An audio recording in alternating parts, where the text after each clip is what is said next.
भारत माता की जय। भारत माता की जय। मैं अपने कुछ विचार रखने से पहले कुछ नारे लगाऊंगी। भारतीय जनता पार्टी जिंदाबाद। श्री रविंदर रैना जी जिंदाबाद। श्री जीवन लाल जी जिंदाबाद। श्री रीता ठाकुर जिंदाबाद।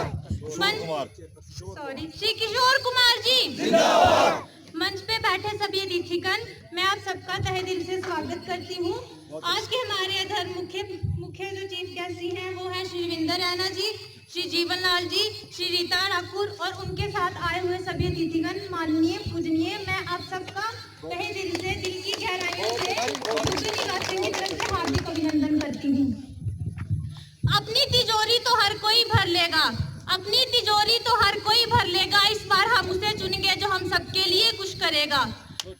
भारतीय जनता पार्टी का मतलब तो आप सब जानते हैं। बीजेपी का मतलब है भारतीय जनता पार्टी, लेकिन बीजेपी का असली मतलब है बी से भाईचारा, जे से जगत और पी से प्रेम, जो हमारे जगत को भाईचारे जैसा प्रेम दे।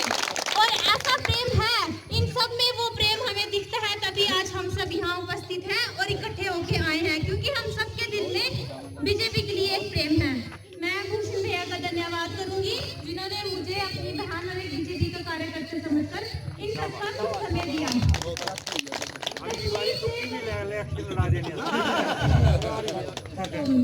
कश्मीर से कन्याकुमारी तक जिन्होंने धूम मचाई, कश्मीर से कन्याकुमारी तक जिन्होंने धूम मचाई, उनकी भला कौन कर सकता है बुराई, ऐसे हैं हमारे रविंदर भाई।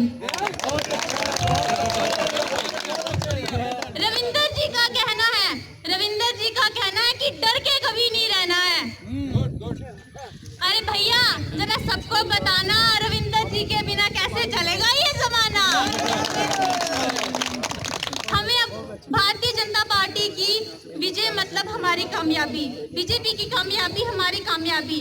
हर पार्टी तो ये अपने बैनर्स पे भी लिखती है कि इनकी कामयाबी तो हमारी भी कामयाबी, लेकिन ये कामयाबी कैसे बनेगी जब हमारे भाईचारे की प्रेम वाली पार्टी कामयाब होगी और हमारे इस इलाके को ऐसा बनाएगी कि आने वाले समय में ये इलाका भी हसीन वादियों में गिना जाएगा।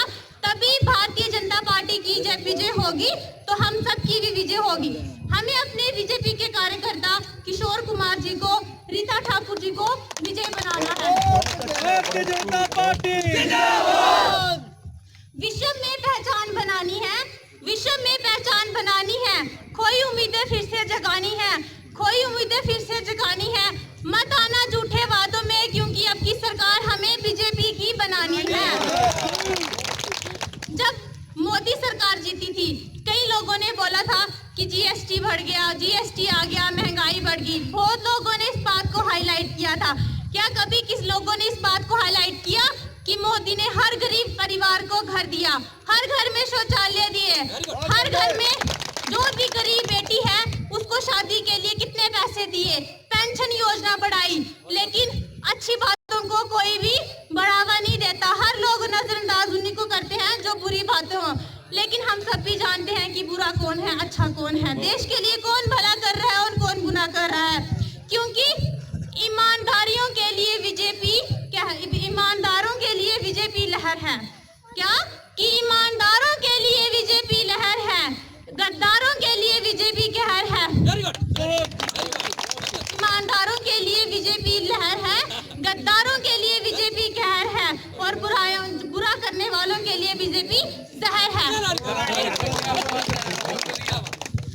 हमारे देश के प्रधानमंत्री, जो हमारे देश के प्रधानमंत्री आप सब भी जानते हैं कि वो बीजेपी की पार्टी की है। अगर वो इंसान बीजेपी की पार्टी का होकर हमारे देश में इतनी उपलब्धियां ला सकता है, तो क्या रीता ठाकुर जी और किशोर कुमार जी नहीं ला सकते हमारे इलाके के लिए? और आप सबसे निवेदन है कि इनको विजय बनाए, इनको विजय बनाए, इनको आप सब अपना, क्योंकि आप सब जब भी वोट देने जाएं, एक बात को जरूर ध्यान में रखें कि कमल का फूल कभी ना भूल, कमल का फूल कभी ना भूल। जी, आप सब जानते हैं इलेक्शन का दौर है, सिर्फ 2 दिन में इलेक्शन है। कहते हैं समझदार को इशारा काफी है। एक इशारा मैं आप सबको दूंगी, एक इशारा मैं आप सबको दूंगी। वक्त कम है, जितना दम है लगा लो, वक्त कम है, जितना दम है लगा लो। कुछ को हम जगाएंगे, कुछ को आप जगा लो। किसी भी युग में पाप बढ़ जाता है तो कोई ना कोई देवता अवतार लेके युग का कल्याण करता है। इस युग में कौन आया? श्री नरेंद्र मोदी जी, और उन्होंने देवता बनकर पूरे देश का कल्याण किया। गद्दारों को क्या पता कल्याण क्या चीज है, उनको क्या पता कल्याण क्या है, क्योंकि उन्होंने तो भरनी अपनी तिजोरियां हैं। उन्होंने देश का, और उसी देवता ने ऐसे देवता स्वरूप आदमी हम सबका भला करने के लिए यहाँ भेजे हैं। तालियों से हार्दिक अभिनंदन, हार्दिक स्वागत कीजिए इनका जोरदार तालियों से। लास्ट में एक बात बोलना चाहूंगी। आप सबको पता है कि वादे और इरादे में क्या फर्क है। जैसे मैं अपने पापा से वादा करूंगी कि पापा मैं डॉक्टर बन जाऊंगी, ठीक है, वादा है, पूरा नहीं होगा। लेकिन अगर मैं इरादा करूंगी, मैं ठान लूंगी कि मुझे डॉक्टर बनना है, तो दुनिया की कोई ताकत मुझे नहीं रोक सकती। तो दोस्तों, आज बीजेपी यहाँ वादा नहीं इरादा लेकर आई है, और आप सबको इस इरादे को जगाना है, इस इरादे को बढ़ाना है, और इन सबको इतना सपोर्ट करना है कि आप सब भी बोल सको कि हाँ हमने वोट दिया।